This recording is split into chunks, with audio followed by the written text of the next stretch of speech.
Hello बच्चों, कैसे हैं आप सब? I hope you all are doing well. तो आज हम पढ़ेंगे heat.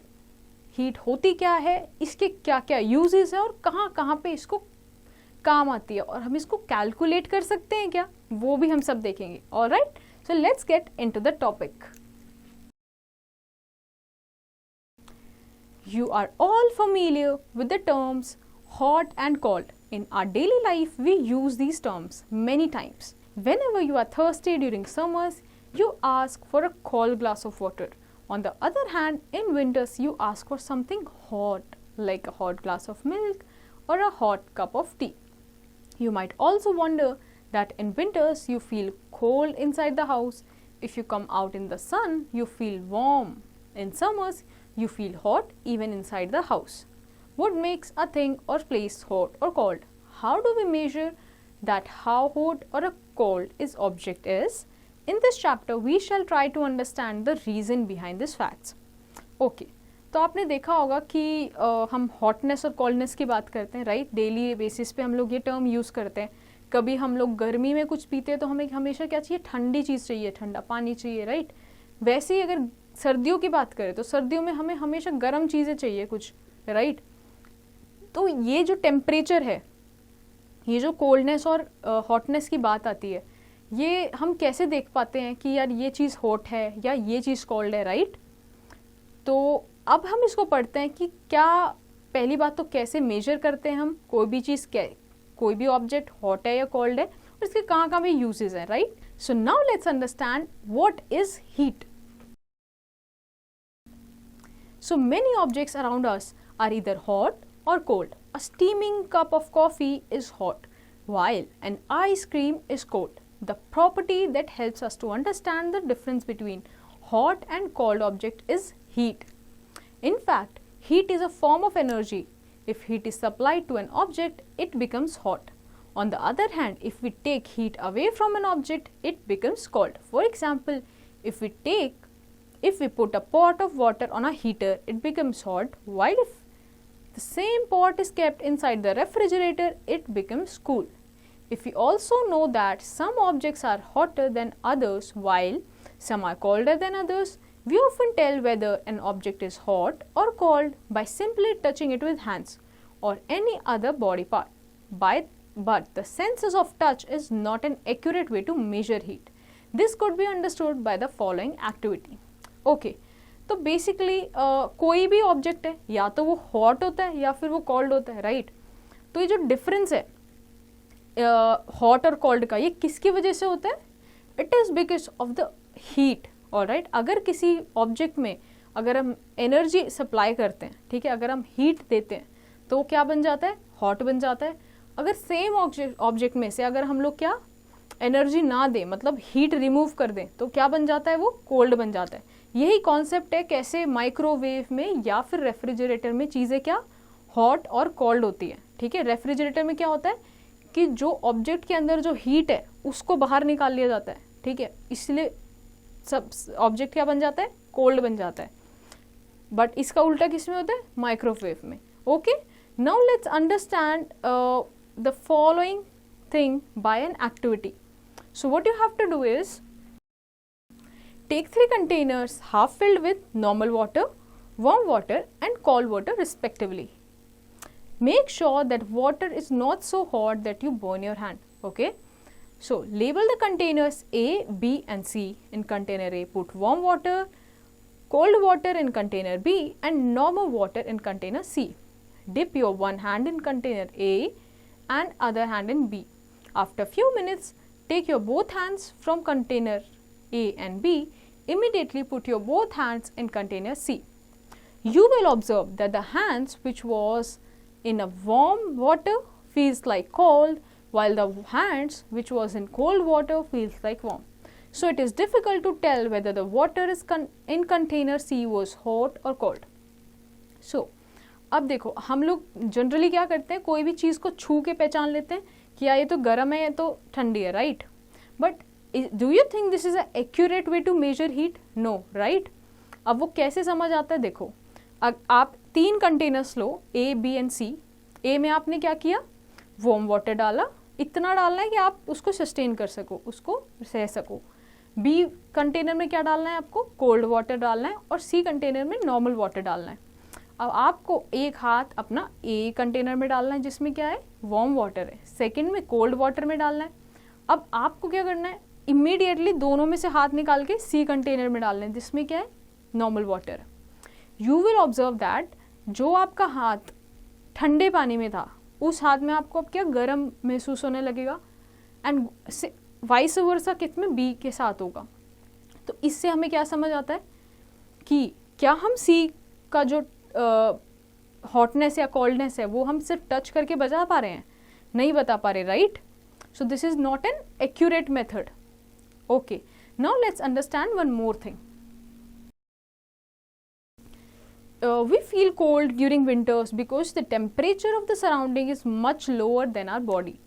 Temperature and our body loses heat to the surrounding. While in summers, in response to high environmental temperature, our body gains heat from the surrounding.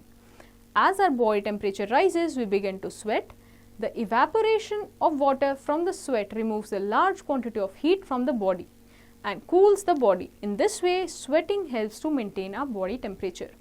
Okay, अब देखो क्या होता है, winters में क्या होता है कि जो हमारे बाहर का जो टेम्परेचर होता है लोअर होता है, लाइक सराउंडिंग का, ठीक है। तो हमारी बॉडी क्या करती है, हीट लूज करती है, ठीक है। वहीं पे समर्स में क्या होता है, बाहर जो टेम्परेचर होता है वो बहुत ज़्यादा हाई होता है, right.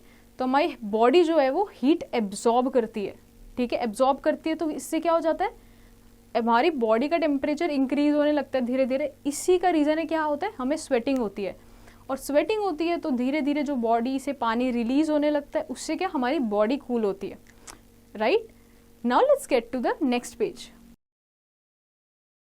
Now let's understand about temperature. What is temperature? It is a reliable measure of finding how hot और cold a body is its temperature. Hence, the degree of hotness or coldness of a body is known as temperature. Higher the temperature, the hotter an object is, and lower the temperature, the colder it is. Temperature can have positive as well as negative value.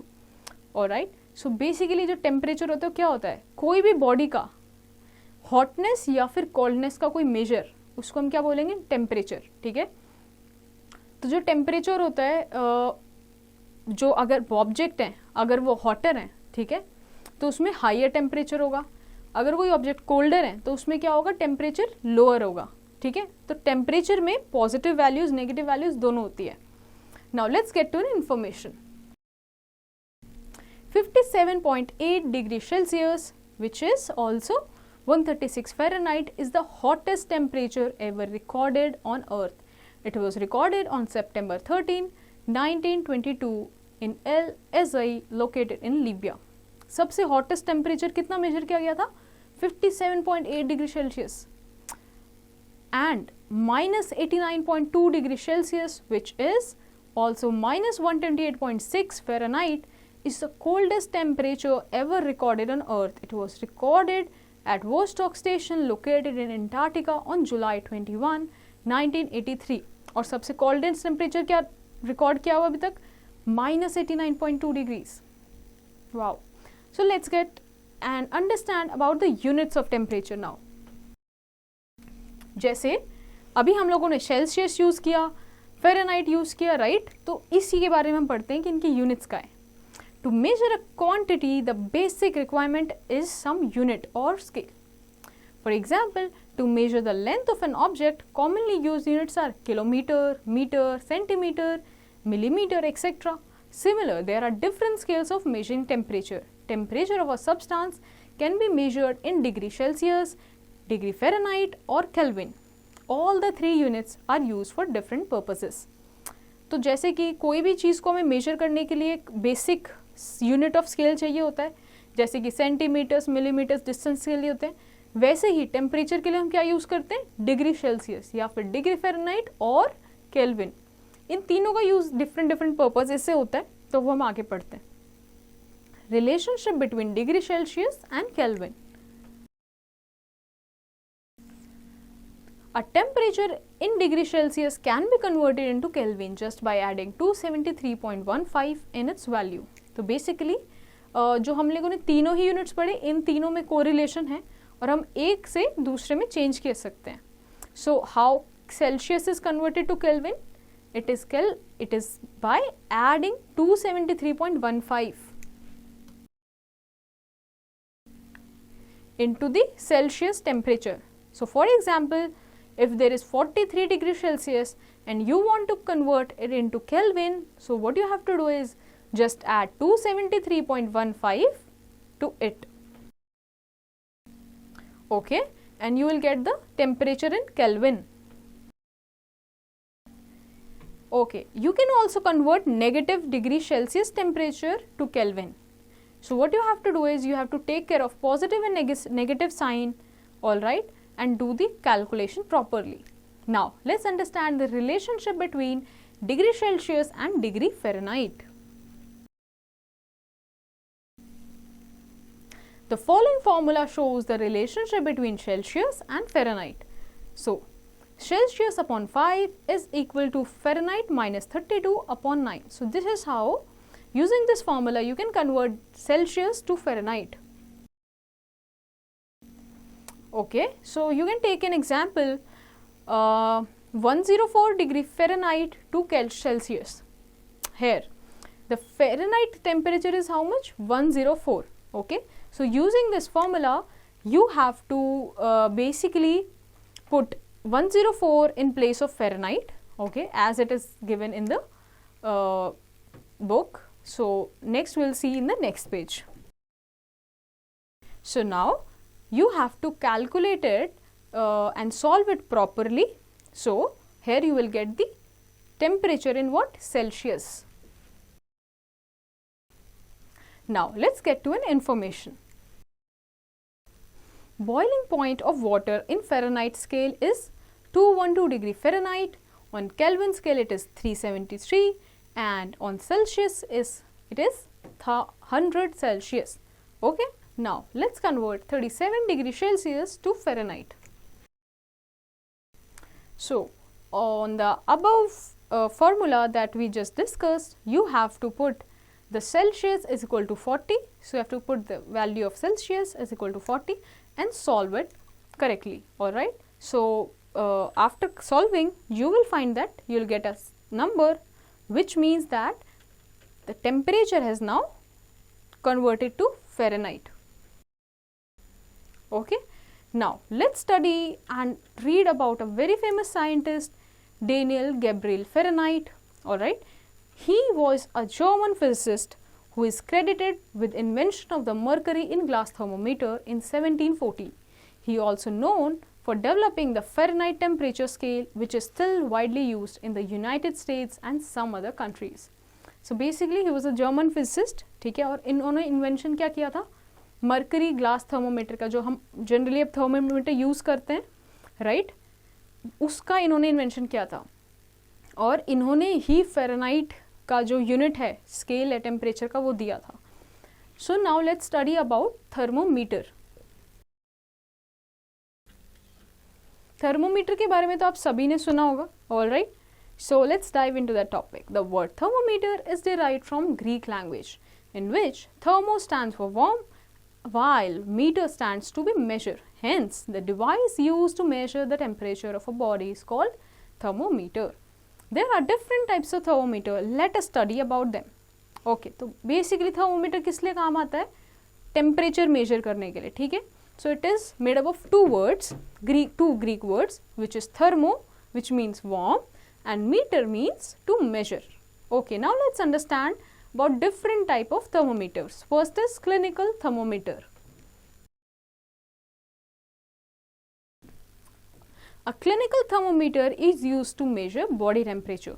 The normal body temperature is 37 degrees Celsius or 98.4 Fahrenheit and may vary only by 3 to 4 degrees Celsius. This short range enables the glass tube to be responsibly shorter and easy to handle. Hence, in this thermometer, the temperature ranges is from 35 degrees Celsius to 42 degrees Celsius. The corresponding marking in Fahrenheit are also usually marked on it. Okay, तो clinical thermometer हम सभी ने देखा होगा, जो body temperature नापने के काम आता है. काफ़ी डिजीज़ में अगर आप जैसे फीवर हो जाता है तो उस टाइम में बॉडी का टेम्परेचर मेजर करने के लिए काम में आता है. तो इसमें क्या होता है कि हमारा जो नॉर्मल बॉडी टेम्परेचर वो कितना है 37 डिग्री सेल्सियस. तो यहाँ पे 35 से लेके 42 डिग्री सेल्सियस के बीच में मार्किंग होती है. फ़ारेनहाइट में भी मार्किंग की जाती है इस पर. ठीक है, now let's get to our next page and see different other type of thermometers. Now let's understand about the construction of this clinical thermometer. Clinical thermometer consists of short, narrow, uniform glass tube with a bulb filled with mercury at one end. The bulb is attached to a small tube with a narrow bore. This small tube is called capillary tube. The capillary tube has a constriction or a kink just above the bulb. This kink does not allow the mercury to fall on its own. The capillary tube is very fine bore to make it more sensitive. The bulb has very thin wall so that the mercury in the bulb quickly acquires the temperature of the body it is in contact with. Okay, तो basically ये कैसे बना हुआ होता है? It has a uniform glass tube with a bulb. All right, so basically इस तरीके का ये होता है. ठीक है, और एक एंड पे क्या यहाँ पे होता है, एक छोटा सा बल्ब होता है जिसमें क्या मरकरी होता है.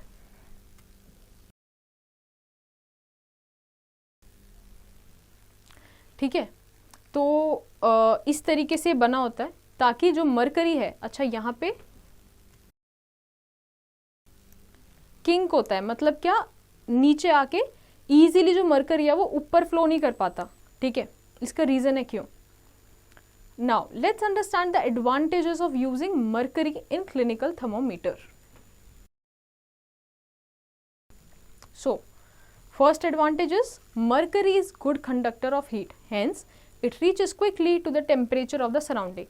अब देखो हमने यहाँ पे mercury यूज किया था, अब ये mercury क्यों यूज करते हैं, because it is a good conductor of heat. ठीक है,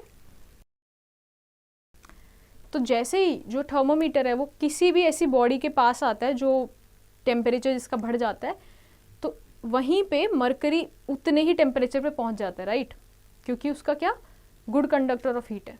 next, it does not stick to the surface of the tube and therefore give quite accurate readings. Next क्या है, अब ये सरफेसेस पे जो ट्यूब के सरफेस है उस पर स्टिक नहीं होता, इसीलिए काफ़ी एक्यूरेटिक रीडिंग हमें इसमें मिल पाती है, इसलिए हम मरकरी ही यूज़ करते हैं. So next is it has high boiling point around 357 degree Celsius and low freezing point around 39 degree Celsius. So wide range of temperature can be measured by it. Alright, तो आप देख रहे हो कि इसका boiling और freezing point में कितना difference है, इसीलिए बहुत ज़्यादा temperature इसमें measure कर सकते हैं. That's why we use mercury. Next is its shiny silver color is easily visible. Alright, ये जो इसका shiny shimmery color होता है इसीलिए भी यूज़ करते हैं क्योंकि already बहुत easily visible होता है. Now let's understand how can we read a clinical thermometer. So to read clinical thermometer, firstly note the temperature difference indicated between the two bigger marks. For this, count the number of small division between the two bigger marks. Suppose the bigger marks read 1 degree and between two bigger marks there are 10 small division. Okay, so basically आपको क्या करना है कि दो बड़े divisions होते हैं, उनके बीच में छोटे छोटे divisions हैं, उनको भी count कर लेना है. ठीक है, for example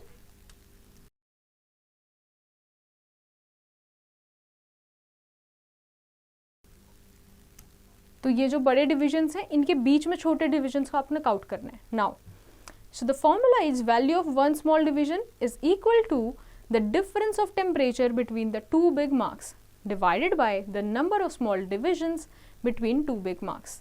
alright, so if the division of temperature between the two big marks is what 1 and the number of small division between two big marks is what 10.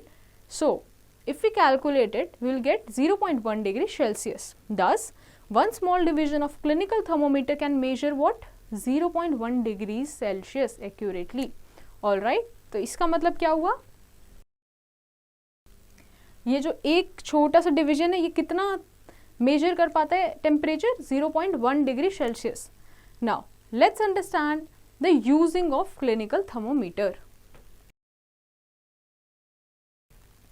Wash the thermometer with antiseptic solution, hold it firmly and give some jerks so that the mercury goes down below 35 degrees Celsius. Now, place the bulb of thermometer either under the tongue or in the armpit of the person whose temperature is to be taken. Wait for 2 minutes, take out the thermometer and note the reading up to the point where the level of mercury coincides with the scale. This is the body temperature. The temperature should always be stated with the unit degree Celsius. Alright, तो आपको क्या करना है कि उसको पहले thermometer लेना, उसको अच्छे से क्लीन करके जर्क कर लेना है. जर्क करने से क्या होगा, जो भी मरकरी है राइट वो बिलो 35 डिग्री सेल्सियस चला जाएगा, मतलब इस एरिया में चला जाएगा. So now you have to place the thermometer under the tongue और इन द आर्मपिट. ठीक है, for how much, 2 minutes. 2 minutes बाद आप निकालोगे तो आप देखोगे मरकरी राइज कर गया है. ठीक है, अपने लेवल से राइज कर गया है. तो राइज आपको चेक करना है रीडिंग के थ्रू, और वो ही आपको क्या मिलते हैं, टेम्परेचर बताएगा in unit degree Celsius. Let's get to an information now.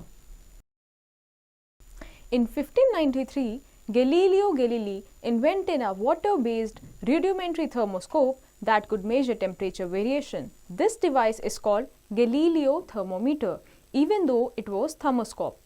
Alright, तो basically Galileo Galilei ने क्या invent किया था, Galileo thermometer, but वो water-based thermoscope था. और इसको thermoscope क्यों बोला गया है, क्योंकि जैसे थर्मोमीटर में एक कैलिब्रेटेड लाइंस होती है राइट, जिसको हम स्केल बोलते हैं, तो पर्टिकुलर टेम्परेचर पे उतना ही मूव करेगा.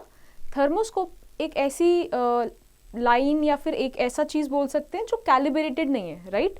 तो वो मूवमेंट जो है टेम्परेचर से रिलेटेड वो रेगुलेटेड नहीं होती है. तो इसीलिए इसको क्या बोला गया था, गैलीलियो थर्मोमीटर, दो it was thermoscope. Alright, now let's understand the precautions to be taken while reading clinical thermometer.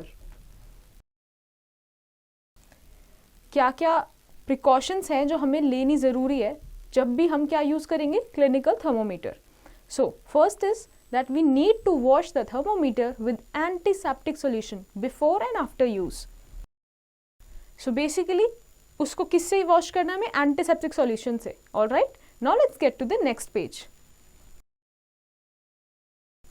Next is give some jerks to the thermometer to make sure that the level of mercury falls below 35 degrees Celsius.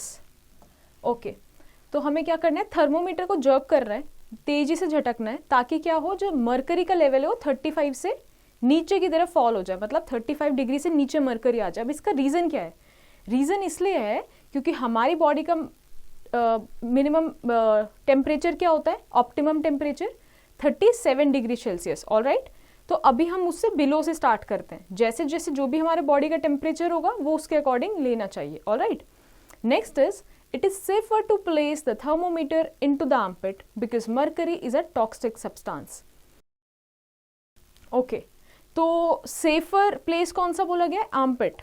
Alright, armpit ही क्यों बोला गया है, क्योंकि by chance अगर thermometer with any you know कोई भी reason की वजह से अगर थर्मोमीटर ब्रेक भी हो जाता है तो क्या होगा, मरकरी आपके बॉडी के अंदर नहीं जाएगा. ठीक है, क्योंकि वो हार्मफुल होता है, इसीलिए उससे बच सकते हैं. Fourth is the hold the thermometer firmly because it is made up from fine glass. तो फोर्थ प्रिकॉशन क्या बोला गया कि उसको ईजिली आराम से हैंडल करना है क्योंकि it is made up of glass. And the fifth is do not hold the bulb of thermometer while reading it. Alright, तो जब हम पढ़ रहे हैं थर्मोमीटर की रीडिंग पढ़ रहे हैं तो हमें क्या नहीं पकड़ना है, उसका जो बल्ब वाला पार्ट है उधर से नहीं पकड़ना है. ठीक है, now let's get to a question. Why does a clinical thermometer have such a narrow range?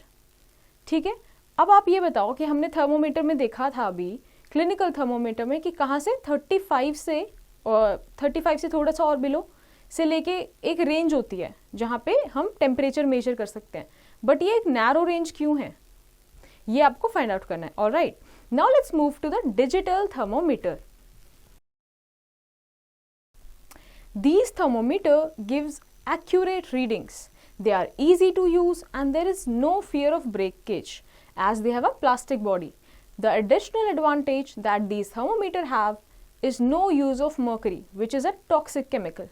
Alright, तो जो आप अपने बुक में देख रहे हैं ये क्या है? Digital thermometer, this one. Okay, तो ये बहुत एक्यूरेट रीडिंग देता है, इसका ये प्लस पॉइंट है. दूसरा ये कि ईजी टू यूज़ है, क्योंकि सिंस ये ग्लास से नहीं बना, ठीक है, तो ब्रेकेज का कोई पॉइंट नहीं है.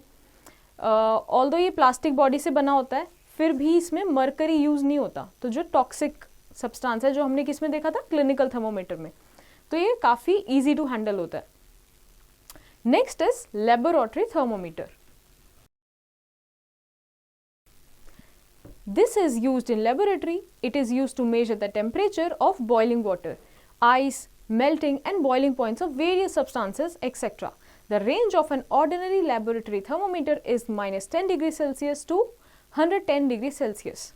ओके, अब लैबोरेटरी थर्मोमीटर क्या होता है? जो भी हम लैब में यूज़ करते हैं, जैसे कि केमिस्ट्री लैब हो गया या बायोलॉजी या फिजिक्स लैब में हमें काफ़ी सारे जब हम एक्सपेरिमेंट्स करते हैं तो किसी भी लेट्स से लिक्विड है उसका मेल्टिंग पॉइंट क्या है, बॉइलिंग पॉइंट क्या है ना, वाटर कितने डिग्रीज पे बॉईल कर रहा है, तो ये सब हम किस तरीके से कर पाते हैं? हम लेबोरेटरी थर्मोमीटर यूज़ करते हैं. अब इसमें एक बहुत इंपॉर्टेंट चीज़ क्या है कि इसका जो रेंज होती है वो काफ़ी वाइड रेंज होती है, आप देख ही सकते हो. ऑलराइट, तो ये वाइड रेंज क्यों है? अराउंड कितना? एग्जैक्टली 120 डिग्रीज तक ये नाप सकता है. ठीक है, 120 डिग्रीज इसमें टेम्परेचर है. तो ये क्यों होता है? क्योंकि लैब में हम जब डिफरेंट टाइप्स के एक्सपेरिमेंट करते हैं तो क्या होता है, बहुत वेरिएशंस चाहिए हमें. ठीक है, इसीलिए इसका इतना बड़ा रेंज होता है. Now let's get to the construction of thermometer, how they are constructed. Okay, it consists of a long thin glass tube with a long thick walled capillary tube inside it. At one end of the tube, a thin walled bulb containing mercury is attached while the other end is sealed. The bore of the capillary tube is made very fine so that a small change in the temperature produces an appreciable change in the length of the mercury column in the capillary tube. Let us understand its working with the help of a given activity. So, before we move to the working of the thermometer, let's understand its construction. So, basically it is made up of a capillary tube. अब capillary tube क्या होता है? एक tube होती है, glass tube, जो बहुत ही पतली है. ठीक है, तो उसमें कैपिलरी एक्शन होता है. कैपिलरी एक्शन बेसिकली क्या होता है? लेट्स से आपने वो ट्यूब को किसी भी सोल्यूशन में डाला, ठीक है, किसी भी सोल्यूशन में डाला तो वो खुद ही ऊपर मूव करने लगता है ड्यू टू व्हाट? प्रेशर.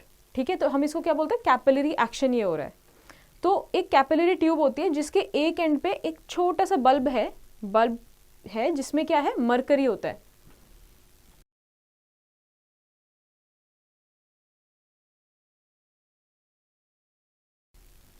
तो जो एंड है जिसमें थोड़ा बल्ब है वहां पे क्या होता है? Mercury.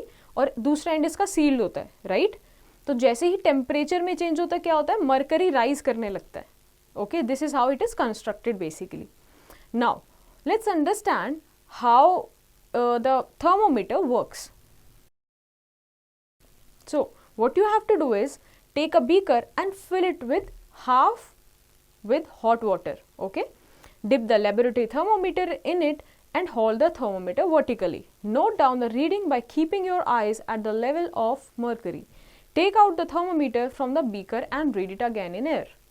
As the thermometer is dipped in the beaker, the mercury level starts rising and becomes constant after some time. As it is taken out in air, the mercury level begins to fall rapidly and stabilize after some time. Okay, तो अब ये work कैसे कर रहा है? Basically आपको क्या करना है? एक बीकर लेना है हॉट वाटर का, ठीक है, और उसमें आपको लेबोरेटरी थर्मोमीटर डाल देना है. अब आप और उसको वर्टिकली होल्ड करके रखना है, नोट करना है उसके रीडिंग्स पे. Now you will observe that the mercury will start to rise slowly, alright? और फिर एक टाइम बाद जाके वो स्टिल हो जाएगा. ठीक है, कहीं पे स्टिल हो जाएगा एक पर्टिकुलर टेम्परेचर पे. Now you have to take that out temperature thermometer out from the hot water and read the reading again. So you will observe कि जो रीडिंग है वो धीरे धीरे फॉल करने लगी है वापस से, ऑलराइट। क्यों? क्योंकि हमने हॉट वाटर से निकाल दिया। तो इस तरीके से क्या होता है, वर्क करता है क्या, थर्मोमीटर, जब हम उसको किसी कोल्ड या हॉट जगह पे या वाटर में या लिक्विड में डालते हैं, ठीक है। Now let's understand the precautions to be taken while using laboratory thermometer. अभी हम लोगों ने क्लिनिकल थर्मोमीटर के प्रिकॉशंस देखे थे, अब हम देखते हैं कि लेबोरेटरी थर्मोमीटर में क्या क्या प्रिकॉशंस लेने जरूरी हैं।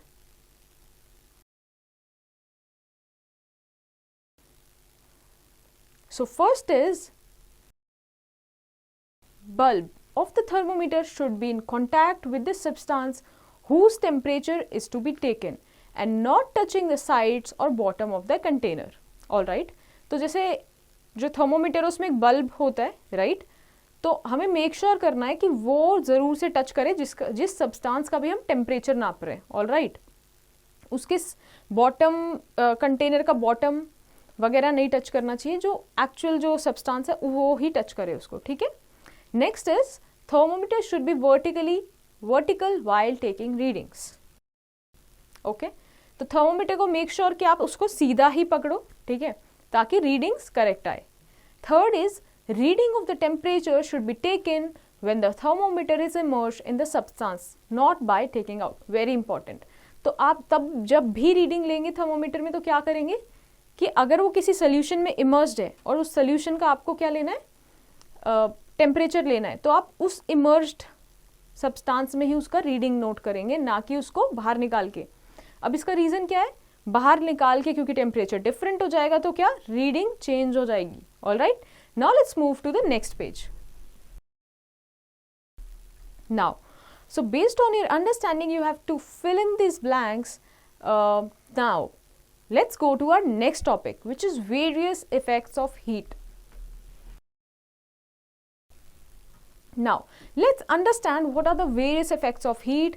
कैसे जो heat है वो अपना effect दिखाती है। अब देखो किसी चीज़ पे ही effect दिखाएगी, right? तो कौन कौन से वो substance है, right? जो हीट का इफेक्ट है वो उसमें जल्दी देखने को मिलता है या देर से देखने को मिलता है ना, और कैसे डिफर करता है वो। Now let's get into the topic. So heat can change the state of a substance. If you heat ice cubes you will see the ice cubes melting, hence solid state is changing in liquid state. Alright, तो heat क्या करती है, heat मतलब energy, alright, temperature increase करती है, सारी चीज़ें हमने पढ़ी थी पहले। तो इसमें क्या हुआ कि जैसे ही आप हीट दोगे किसी भी सब्सटेंस को, तो वो क्या होगा, उसका जो स्टेट है वो चेंज हो जाएगा। जैसे कि फॉर एग्जांपल अगर कोई आइस क्यूब है उसको अगर आप हीट करते हो तो क्या होता है, वाटर में चेंज हो जाता है। तो आइस से वाटर में चेंज होना मतलब क्या हुआ, स्टेट चेंज हुआ, ऑलराइट, स्टेट का चेंज होना।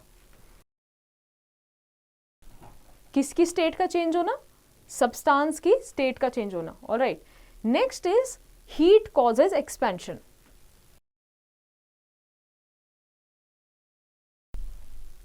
So expansion in metals, let's see what happens when metals are heated. Okay, so metals expand on heating. That is why rail tracks have gaps at the places where two sections are joined. Since the tracks are made of iron and due to the heat of sun and the heat of friction between train and tracks, iron starts expanding. If there are no gaps, the rail tracks will bend, causing accidents. The gaps provide the iron tracks space for expansion. Okay, तो अब हम देखते हैं कि जब metal को heat मिलती है, जैसे मेटल मतलब क्या हो गया, gold, silver, copper, alright, iron, ये सब क्या है, मेटल्स हैं। जब हम इनको हीट प्रोवाइड करते हैं तो ये एक्सपैंड होने लगते हैं। जैसे कि आइस को जब हमने हीट प्रोवाइड किया था तो क्या हुआ था, वो उसने अपना स्टेट चेंज कर लिया और वो लिक्विड फॉर्म में आ गया। वैसे ही मेटल्स को तब हम बहुत ज़्यादा हीट करेंगे, सबको अलग अलग टाइप का हीट चाहिए होगा बिल्कुल ही लिक्विड बनने में, बट जितनी हीट हम देते हैं उस हिसाब से क्या होता है, एक्सपैंड करते हैं, ऑलराइट। यही चीज़ हमें कहाँ देखने को मिलती है, रेलवे ट्रैक्स पे। तो रेलवे ट्रैक्स पे तो जो उसकी ट्रैक्स होते हैं रेल में, कैसे ट्रैक्स होते हैं,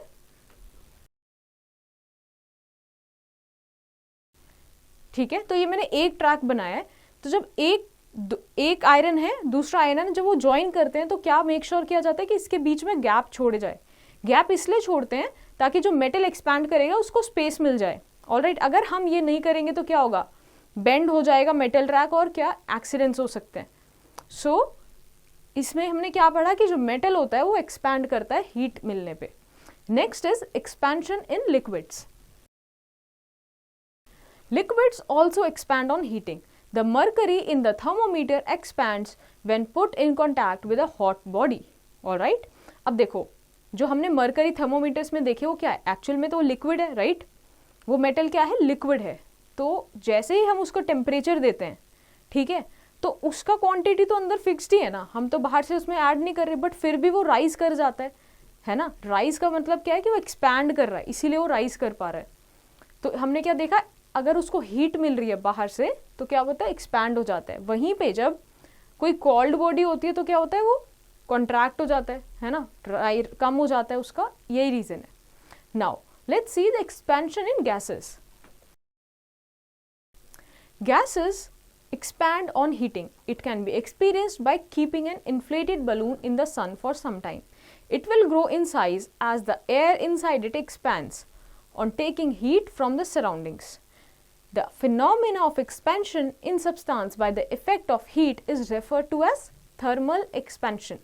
Okay, तो अब हमने क्या देखा, गैसेस भी एक्सपैंड करती है। आपने कभी देखा होगा जो बलून है, अगर उसको हम इन्फ्लेट करके फुला के अगर हम किस में रख दें, सन में, तो क्या होगा कि जो बलून है वो कुछ टाइम हमें देखेगा साइज बड़ा हो गया है। उसका रीजन ये है कि जो एयर है, वहाँ की जो गैस है बलून के अंदर, वो भी हीटिंग से क्या हो रही है, एक्सपैंड हो रही है। एक्चुअल में एक्सपैंड का मतलब क्या है, गैसेस के कंटेक्स्ट में एक्सपैंड का मतलब ये हुआ कि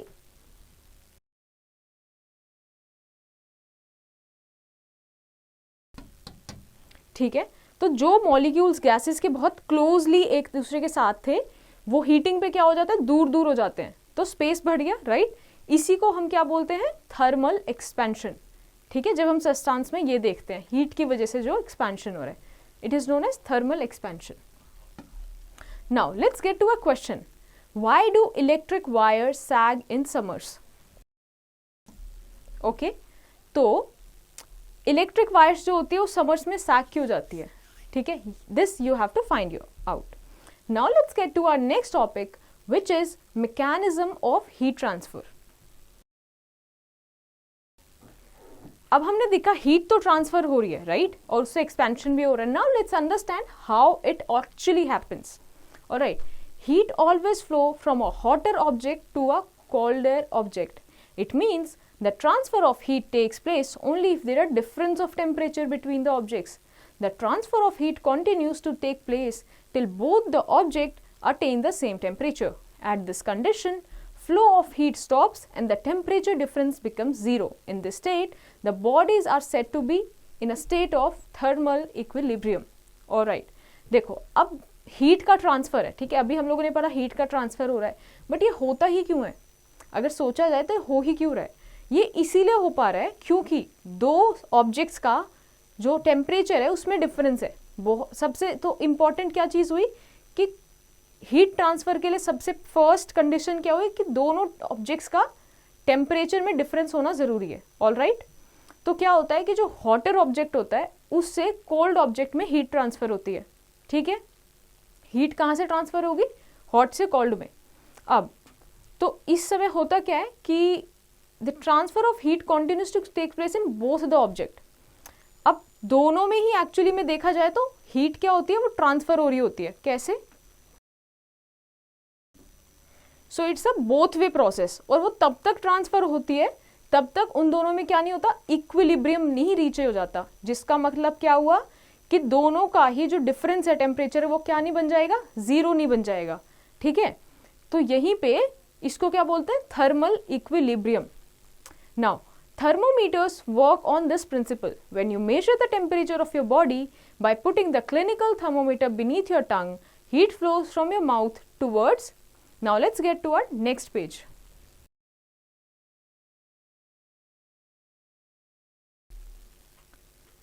Towards the bulb of thermometer, because the bulb of thermometer is at lowest temperature.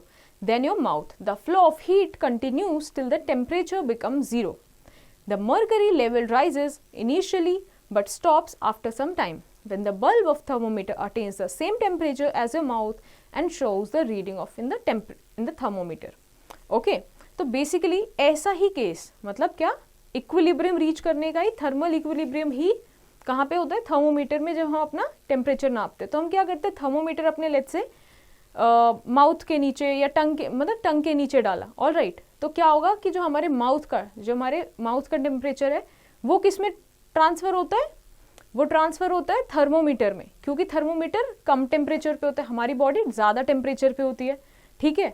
तो और वो तब तक हीट ट्रांसफर करेगा, तब तक क्या होता है, इक्विलिब्रियम नहीं रीच हो जाता, मतलब जो टेम्परेचर हमारा बॉडी का है वो ही थर्मोमीटर में नहीं आ जाएगा, तब तक क्या होता है, मर्करी राइज करता रहेगा, alright.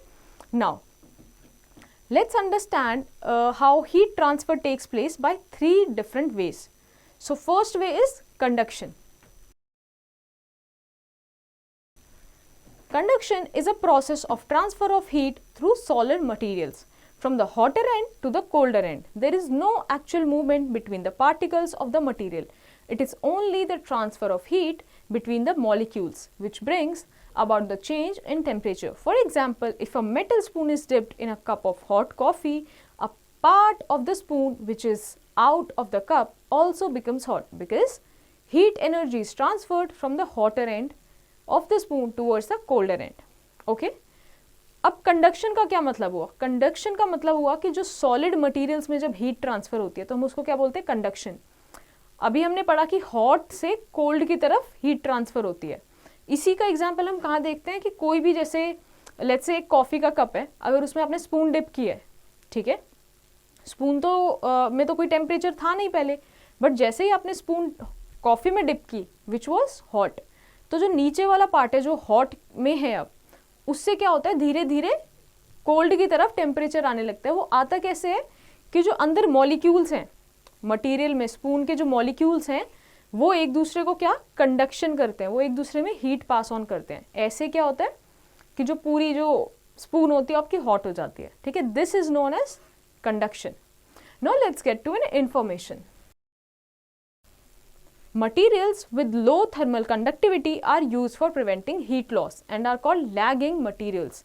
For example, glass wool in geyser. Okay, तो आपने देखा होगा कि जैसे कुछ मटेरियल्स होते हैं जिनका थर्मल कंडक्टिविटी कम होती है, वो हम कहाँ यूज़ करते हैं ताकि हीट लॉस ना हो, उनको क्या बोलते हैं, लैगिंग मटेरियल। अब थर्मल कंडक्टिविटी क्या हुआ, ऐसे मटेरियल्स जो ईजिली अपना हीट पास ऑन नहीं कर पाते, ठीक है। ये इनका भी बहुत ज़्यादा इंपॉर्टेंस है क्योंकि काफ़ी जगह ऐसी है जहाँ पे हम क्या चाहते हैं कि प्रिवेंट हो heat loss, alright. Now let's understand and do one experiment.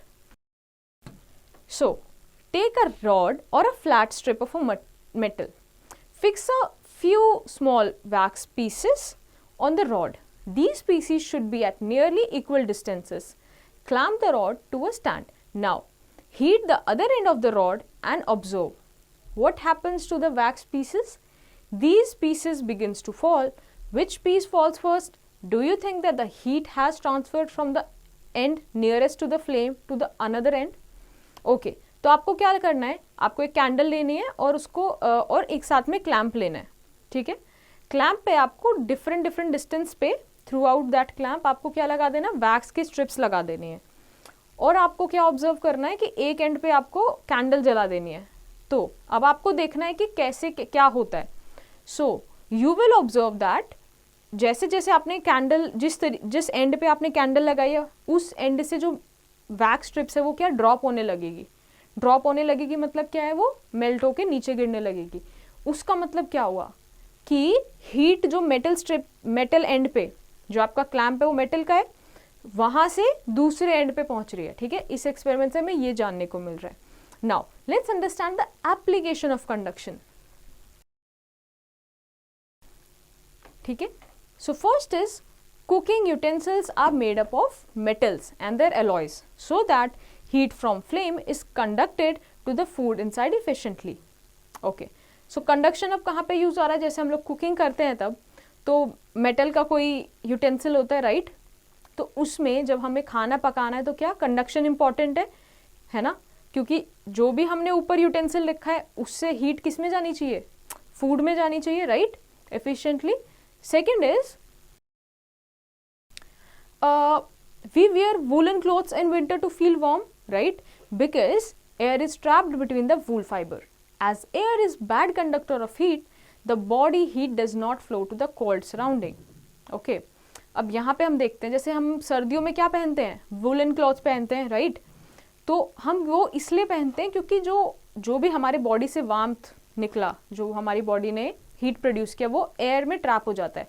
अब since air is a bad conductor of heat, ठीक है, तो क्या होता है, बॉडी के आसपास जो हमने हीट पैदा की होती है वो क्या होता है, फ्लो नहीं हो पाती. तो इसकी वजह से क्या होता है, हमारा जो सराउंडिंग है वो ठंडा नहीं होता, गर्म ही रहता है. Alright, next, 2 thin woolen blankets are warmer than 1 thick woolen blanket because the air trapped between the blankets act as an insulator, thus not allowing heat from our body to flow out. अच्छा, आपने देखा होगा कई बार सर्दियों में जब आपको बहुत सर्दी लग रही होती है, तो अगर आप एक लेयर के ऊपर दूसरा लेयर फिर तीसरा लेयर अगर ऐसे ब्लैंकेट ओढ़ो, या फिर आपने एक बहुत ही मोटी एक ही ब्लैंकेट ओढ़ ली है, तो किसमें जल्दी ठंड रुक जाती है.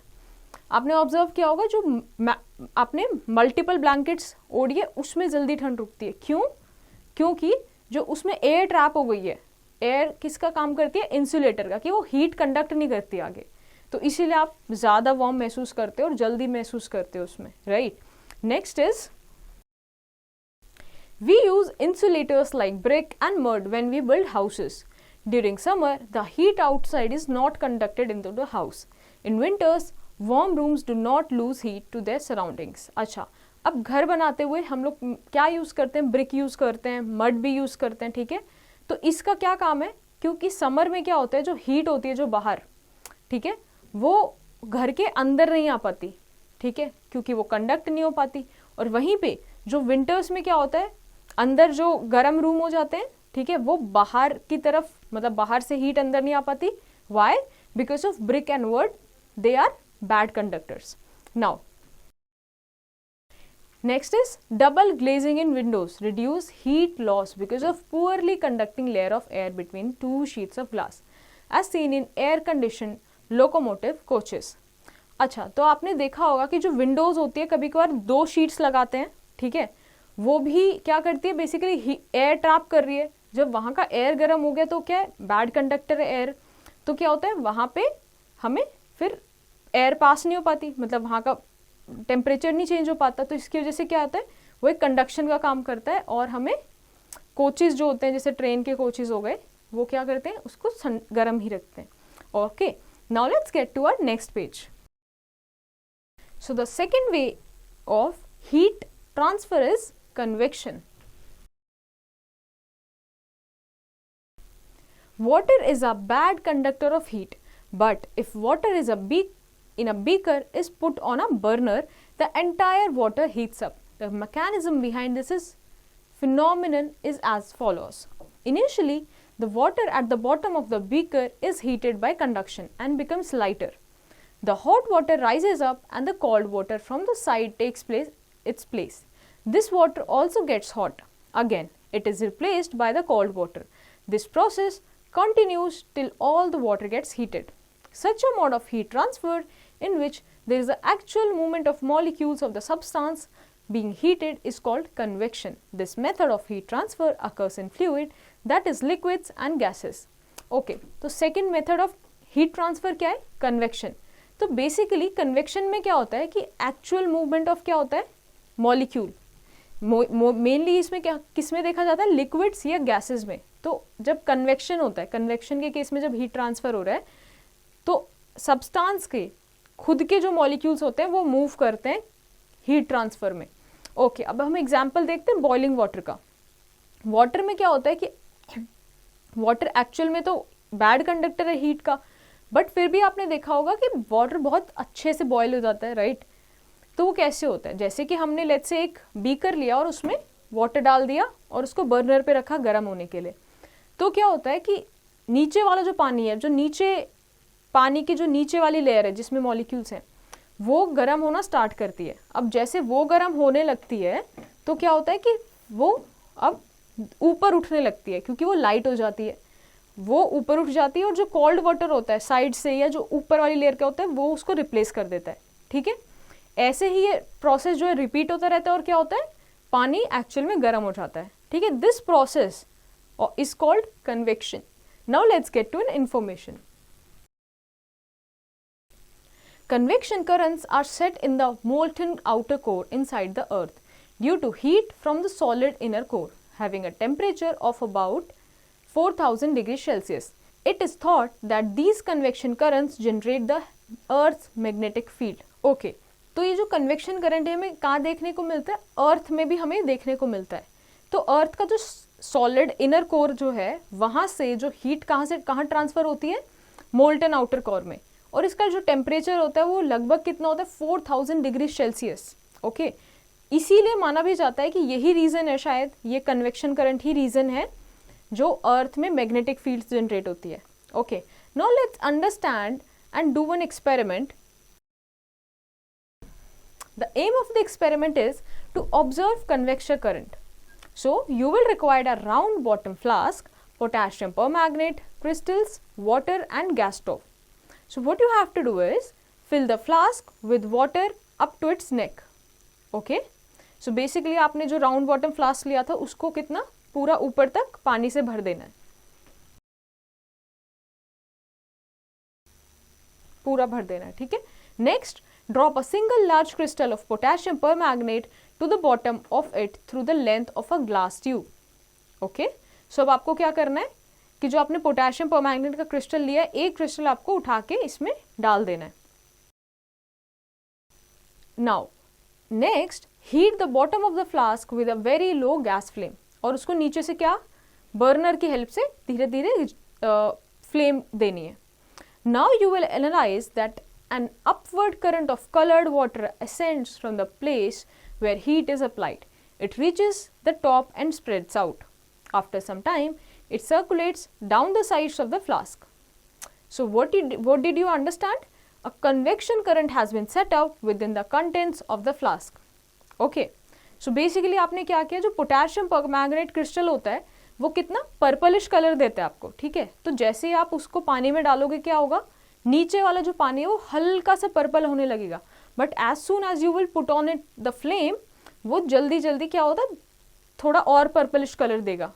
सिंस अभी हमने पढ़ा था कि वाटर में क्या होता है, कन्वेक्शन करंट की वजह से वाटर बॉयल होता है, गर्म होता है। ठीक है, और उसमें लेयर में चेंज आता है, हॉट वाटर ऊपर चले जाता है, कोल्ड नीचे आ जाता है। तो आप देखोगे कि without even moving the flask पूरा जो फ्लास्क का वाटर है वो क्या पर्पल कलर चेंज हो जाता है उसका। ठीक है, so this shows that convection current has been set up within the contents of the flask. Now let's understand the application of convection. First is ventilators are located near the ceilings of room because hot air rises up and through these ventilators it moves out of the room. Okay, तो अभी हमने क्या देखा था कि अच्छा आपने देखा होगा जो भी रूम्स होते हैं जब जहाँ भी वेंटिलेशन दिया जाता है वो कहाँ पे देते हैं, वेंटिलेशन ऊपर की तरफ देते हैं रूम में। ठीक है, सीलिंग से जो टच होता है, ना कि नीचे की तरफ। इसका रीज़न क्या है, क्योंकि जो हॉट एयर होती है सिंस वो क्या होती है थोड़ी हल्की होती है तो वो ऊपर उठ जाती है, और क्या होता है जब हम वेंटिलेशन ऊपर देंगे तो बाहर निकल जाएगी। ठीक है, नेक्स्ट इज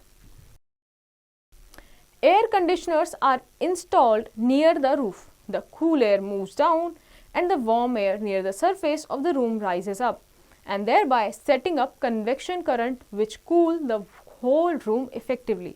ओके, तो बेसिकली आपने देखा होगा एयर कंडीशंस जो होते हैं जो इंस्टॉल किए जाते हैं मेनली वो एक हाइट पे इंस्टॉल किए जाते हैं, नीचे नहीं इंस्टॉल करते। इसका रीज़न क्या है, जो कूल एयर होती है वो तो क्विकली नीचे ही मूव करेगी क्योंकि वो भारी होती है। अब जो वार्म एयर है वो क्या ऊपर की तरफ मूव करेगी, इसीलिए क्या होता है कि जो एयर कंडीशनर का जो पर्पज़ है वो हो पाता है, फुलफिल हो पाता है। Next is in summer at the places on the coast it is observed that breeze generally blows from the sea during the day while at night its direction is reversed. It means at night it blows from land towards the sea. These breezes are local convection currents during the day the land and sea water are heated by the sun, but the temperature of land is much higher. Okay, so basically हमने summers में देखा होगा coastal areas में जहाँ पे सी आप आसानी से देख पाते हो, तो यहाँ पे भी क्या होता है, कन्वेक्शन करंट्स का मूवमेंट देखते हैं. तो होता क्या है, नाइट में क्या होता है, सन होता नहीं है, तो आप देखोगे कि जो मूवमेंट है एयर का वो किधर होता है, लैंड टू सी होता है. ठीक है, लैंड टू सी होता है. बट इसका ऑपोजिट क्या होता है, जब डे टाइम होता है तो मूवमेंट कहाँ से कहाँ होता है, मूवमेंट होता है वाटर से लेके सी की टूवर्ड्स. ठीक है, वाटर टूवर्ड्स लैंड. ठीक है, तो ये मूवमेंट कौन रेगुलेट कर रहा है, this is regulated by convection currents, जहाँ पे hot water, hot air and cold air है, उसी बेसिस पे ये मूवमेंट होती है. ठीक है, now let's get to our next page. Than the sea water. Therefore, air over the land is heated, so it expands and rises due to the convection. At the same time, cooler air from the sea move towards the land to take its place. The air moving from the sea towards the land is called sea breeze. At night, the land cools down faster than the sea water. Warmer air rises from the sea and is replaced by colder air from the land. So, the air convection current is reversed. This is called land breeze. So, basically होता क्या है, जब आपने coastal areas में देखा होगा land और सी के बीच में एयर का मूवमेंट होता है.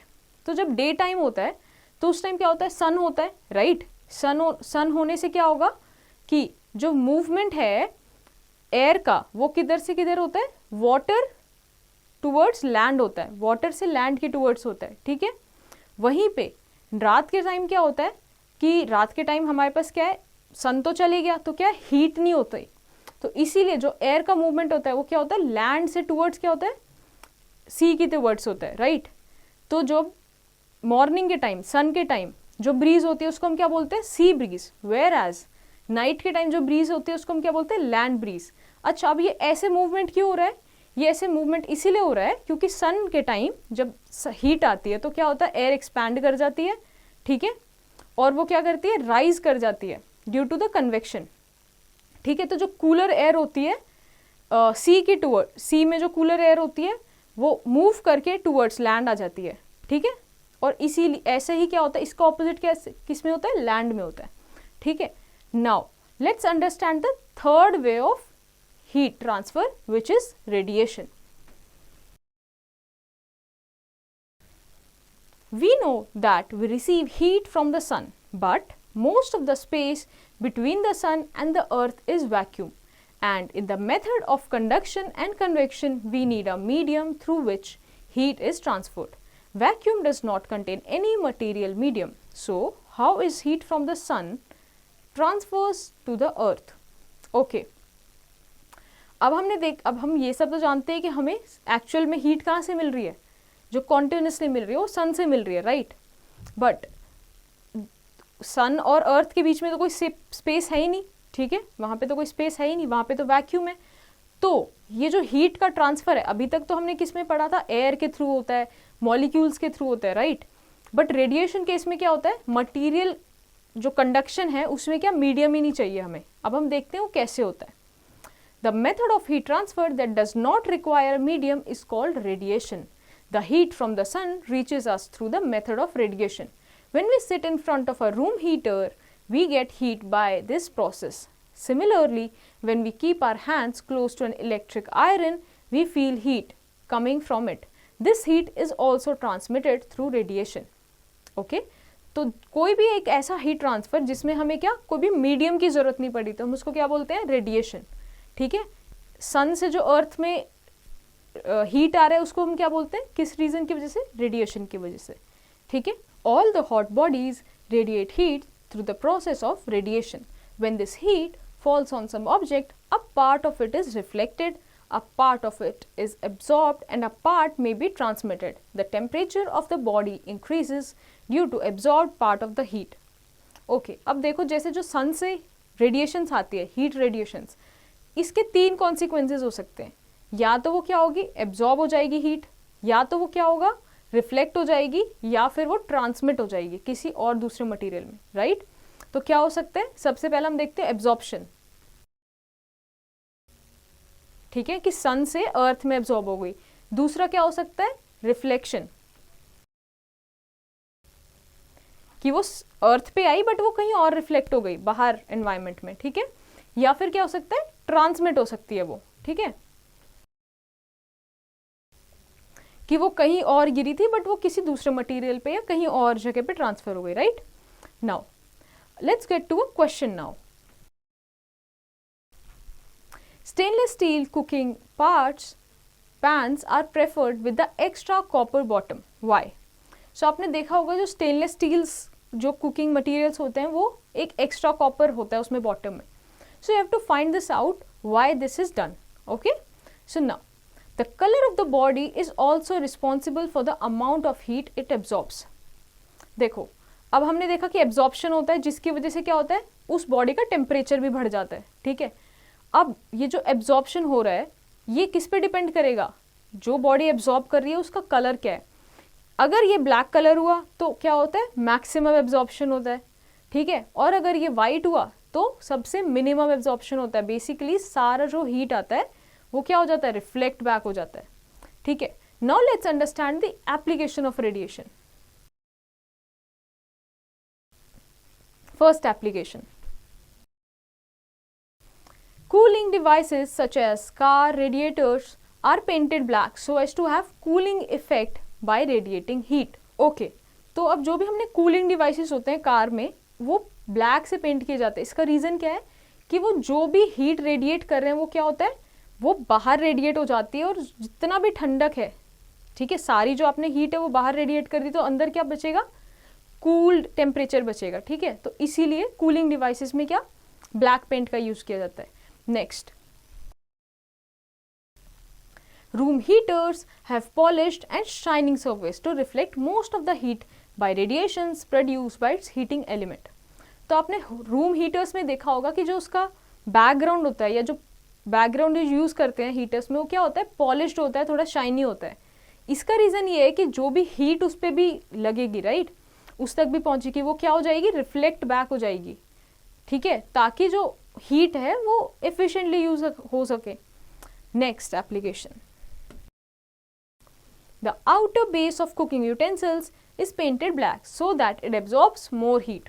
अब देखो मैंने जैसे भी बताया था क्या कि जो ब्लैक है वो मैक्सिमम हीट एब्जॉर्ब करता है। यही रीजन है जो यूटेंसिल्स के आउटर कवरिंग होते हैं वो मोस्टली क्या ब्लैक होती है, या कोई भी यूटेंसिल आप देखो कुकिंग यूटेंसिल्स वो कौन सा कलर का होगा, ब्लैक कलर का होगा। All right, now let's get to our next page. So next application is, we feel comfortable wearing light colored clothes in summer because light colored clothes absorb less amount of radiant heat of the sun than dark clothes. The reverse applies in winter. In winter we wear dark shade as they absorb heat radiations more efficiently and make us feel warm. तो summers में क्या हम prefer करते हैं, light coloured clothes पहनना, ताकि क्या होगा कि जो हीट से रेडिएशन आ रही है वो एब्जॉर्ब ना हो, राइट, तो हमें क्या गर्मी ना लगे, हीट ना लगे। वैसे ही उसका ऑपोजिट किस में होता है, विंटर्स में, तो हम डार्क कलर के जैसे मोस्टली ब्लैक ब्लू कलर के क्लोथ्स पहनते हैं। क्यों, ताकि जो भी हीट आ रही है सन से या आसपास से वो एब्जॉर्ब हो सके, right. Next, buildings which are whitewashed or painted with light colors stay cool in summer. तो आपने देखा होगा जो बिल्डिंग्स भी होती है वो किससे, लाइट कलर पेंट से की जाती है। क्यों, ताकि समर्स में वो कूल रह सके। Now let's do an experiment and understand this concept. So you have to take two containers and paint the outer surface of one container black and the other white. Fill both the containers with equal amount of water. Record the temperature of both the containers and cover each one with a lid. Place both the containers in sunlight next to each other. After 30 minutes, again measure the temperature of water in both the containers. You will observe that the temperature of water in black container is higher as compared to the container painted white. Now, place these two containers in shade and again note the temperature of water in them. After some time, it will be observed that the temperature of water in black container will be lower than the temperature of water in white container. This is because dark colors readily radiates heat as compared to light colors. So we conclude that good absorbers are good emitters, whereas poor absorbers are poor emitters. Alright, तो आपको क्या करना है कि आपको दो containers लेने हैं, एक वाइट कंटेनर जो बाहर से वाइट कलर का दिख रहा हो और एक कंटेनर ऐसा जो ब्लैक कलर से पेंटेड हो. दोनों में ही आपने पानी भर के उसको सन में रख देना है. So before you put them in sun you have to take a reading of temperature. दोनों में आपको टेम्परेचर नोट कर लेना है. 30 मिनट्स उसको सन में रखना है और फिर वापस से आपको दोनों कंटेनर्स का टेम्परेचर नोट करना है.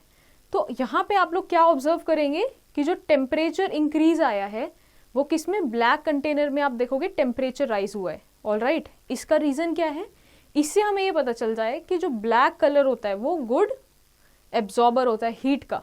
ठीक है, नेक्स्ट आपको क्या करना है कि अब आपको यही दो कंटेनर्स डार्क में रख देने हैं. ठीक है, सन के प्रेजेंस में नहीं रखने. अब आप वापस से जब कुछ टाइम बाद इसका टेम्परेचर नोट करोगे तो आप क्या नोट करोगे कि जो ब्लैक कंटेनर है उसका टेम्परेचर डिक्रीज हो गया है. ठीक है, टेम्परेचर डिक्रीज हो गया है. सो इसका मतलब क्या हुआ, नेक्स्ट ऑब्जर्वेशन क्या है आपकी कि जो ब्लैक कंटेनर्स होते हैं या फिर जो ब्लैक कलर के जो मटेरियल होते हैं वो क्या होता है, गुड एमिटर्स भी होते हैं. एमिटर्स मतलब गुड, इजीली वो लोग एमिट भी कर देते हैं हीट को. सो इसीलिए क्या बोला जाता है, good absorbers are good emitters and whereas poor absorbers are poor emitters. ठीक है, now let's go to our next topic and understand the difference among conduction, convection and radiation.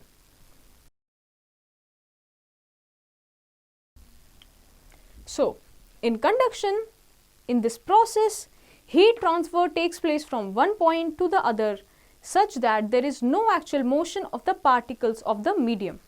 Okay? While in convection, this process involves actual movement of molecules of the substance. And in radiation, this is the process of heat transfer without the need of a medium. All hot objects give away heat by radiation. Okay. तो conduction में क्या होता है, actual कोई motion नहीं हो रहा होता मॉलिक्यूल्स का. ठीक है, वहाँ उस टाइप में जब हीट ट्रांसफर होती है तो हम क्या बोलते हैं, कंडक्शन. वहीं पे एक्चुअल मूवमेंट जब मॉलिक्यूल्स का हो रहा है तो हम क्या बोलते हैं, कन्वेक्शन. और जब मीडियम ही नहीं चाहिए हीट ट्रांसफर के लिए तो हम क्या बोलते हैं, radiation.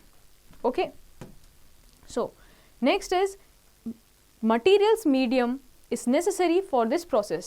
All right, in conduction we need medium. Next is material medium is necessary for this process. Next, in radiation no material medium is required. All right. Third, it is not possible in vacuum. Right, it is not possible in vacuum. Or again, convection is not possible in vacuum, but radiation is possible in vacuum. ठीक है, next, the transfer of heat can be in any direction along any path. ठीक है, ये भी हमने देखा कि किसी भी डायरेक्शन में हो सकती है. जहाँ से हीट स्टार्ट हुई है वो अब किसी भी डायरेक्शन में फ्लो कर सकती है. In convection, the transfer of heat takes place in vertically upward direction only. Convection में क्या होता है, वर्टिकली अपवर्ड डायरेक्शन में ही क्या होता है, हीट का ट्रांसफर होता है. जैसे हमने किसमें देखा था एग्जाम्पल, एयर कंडीशनर्स में. ठीक है, in radiation the transfer of heat is in all direction along straight line paths. ठीक है, रेडिएशन में क्या होता है, स्ट्रेट लाइन में मूव होता है हीट बट ऑल डायरेक्शन में. Fifth, the process is slow. Convection, the process is faster than conduction and radiation is the fastest. Okay, now let's get to our information. Since silver is an expensive metal, copper is used extensively in the electrical wiring of buildings. देखो, अभी हमने पढ़ा जो metals होते हैं वो बहुत अच्छे conductors होते हैं, but at the same time since silver is expensive metal, so we cannot use it very often, right? तो इसीलिए क्या use होता है electric wiring में, copper is used. So now let's move to our next page. Now let's understand conductors and insulators. Materials that allow heat to flow through them easily are called conductors. All the metals are conductors, but the rate of the heat flow varies in different metals. Heat flows much faster through copper and silver than through stainless steel or iron. That is why copper vessels or copper lined vessels are often preferred for cooking, because being good conductors of heat, they help to save fuel. Okay?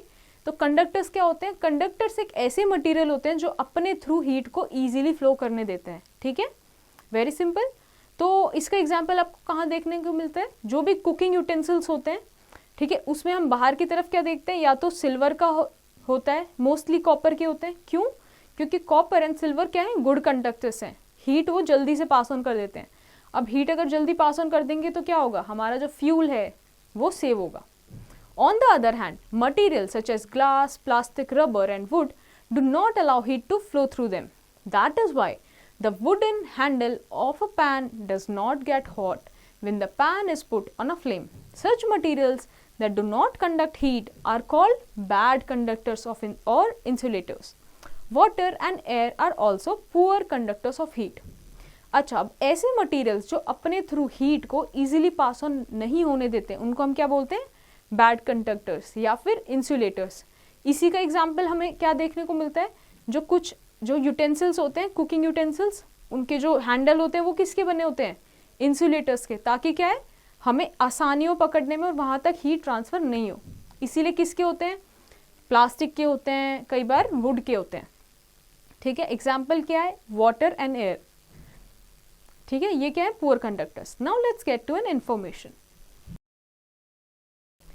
The air trapped in the feathers of the birds and the fur of animals prevents the heat loss from their bodies to the surrounding and keeps them warm in the cold weather. तो आपने देखा होगा कि जो birds होती हैं या फिर जो एनिमल्स होते हैं, काफ़ी जो फरी एनिमल्स होते हैं, जो कोल्ड रीजन पे होंगे एनिमल्स, उनमें आपके देखोगे फेदर्स होते हैं, फर होते हैं. तो ये क्या करते हैं? एयर ट्रैप करते हैं और उनको हीट लॉस से बचाते हैं, हीट मेंटेन करते हैं उसमें. ठीक है. Now let's do an experiment. So, the aim is to show water is a poor conductor of heat. अब हम देखते हैं कि water कैसे actual में poor conductor है heat का. So, you will require a test tube holder, burner, wax and water. Put a piece of wax in the test tube. Heat the test tube so that the wax starts melting and sticks to the bottom of the test tube. Fill 2/3 of the test tube with water. Heat the test tube near the upper level water for some time. Okay, तो आपको क्या करना है कि एक piece लेना है wax का और उसको टेस्ट ट्यूब में डाल देना है. ठीक है, आपको टेस्ट ट्यूब वार्म करनी है और तब तक करनी है तब तक वैक्स मेल्ट हो जाए. ठीक है, वो क्या होगा? टेस्ट ट्यूब के बॉटम पे स्टिक हो जाएगा. ठीक है, ये आपने उसको हीट करा. नाउ आपको क्या करना है कि आपकी टेस्ट ट्यूब है उसको 2/3 वाटर से फिल कर लेना है. फिर उसके बाद टेस्ट ट्यूब को हीट करना है. कहाँ पे? अपर लेवल ऑफ वाटर पे. तो आपने पानी इसमें भर लिया और अब आपको हीट कहाँ देना है? इस तरफ. ठीक है, अब आप एनालाइज क्या करोगे? The water near the top starts boiling but the wax does not melt. Since wax does not melt, it shows that water is a poor conductor of heat. देखो, अब आपने क्या किया? आपने ऊपर की तरफ आपने क्या दिया? हीट दी. अब वाटर तो बॉईल करेगा but you will after some time see that wax will not melt. इसका क्या मतलब हुआ? Water is a poor conductor of heat. अगर इजीली कंडक्ट हो पाता तो हीट क्या यहाँ तक पहुंच जाती हीट, राइट? तो क्या वैक्स भी मेल्ट हो जाती, बट वैक्स मेल्ट नहीं हुई. इसका मतलब water is a poor conductor of heat. Now, so based on your understanding till now, you have to do this following exercise and state true and false. Now let's get to our word finders and summarize this chapter. First is heat, form of energy that flows from a hot body to a cold body. Temperature, the degree of hotness or coldness of a body. Thermometer, an instrument used for measuring temperature of body. Now let's get to our next page. Conduction, the transfer of heat from one point to the other in such a way that there is no actual motion of particles of the medium. Alright, conduction में क्या है, heat का transfer होना एक point से दूसरे point तक, but क्या है, एक्चुअल में कोई भी मोशन नहीं है पार्टिकल का. ठीक है. Convection, the transfer of heat with the actual motion of the medium from one region of space to the another. Convection में क्या है, heat transfer with the help of molecules of the medium. Alright. Now, sea breeze, the cold air blowing from the sea towards the land during day. Land breeze, the cold air blowing from the land towards the sea during night. Radiations, the process of transmission of heat in which heat travels without any intervening medium. Radiation के case में हमें क्या, कोई भी medium नहीं चाहिए होता.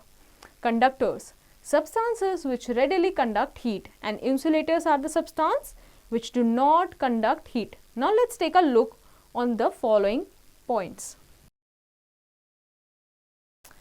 Heat is a form of energy that helps us to understand difference between hot and cold objects. The degree of hotness or coldness of a body is known as temperature. Temperature of a substance can be measured in degree Celsius, Fahrenheit and Kelvin. Temperature of human body can be measured by clinical and digital thermometer. Heat transfer from one body to another can take place by the process of conduction, convection and radiation. In solids, heat is transferred by conduction. In liquids and gases, heat is transferred by convection. And conduction and convection require a medium for heat to flow, whereas radiation can take place even in vacuum. Substances which allow the heat to pass through them are called conductors, and substances which do not allow heat to pass through them are called insulators. So, I hope आपको ये chapter बहुत अच्छे से समझ आया होगा. So, based on your understanding and our discussion, you have to do the following exercise.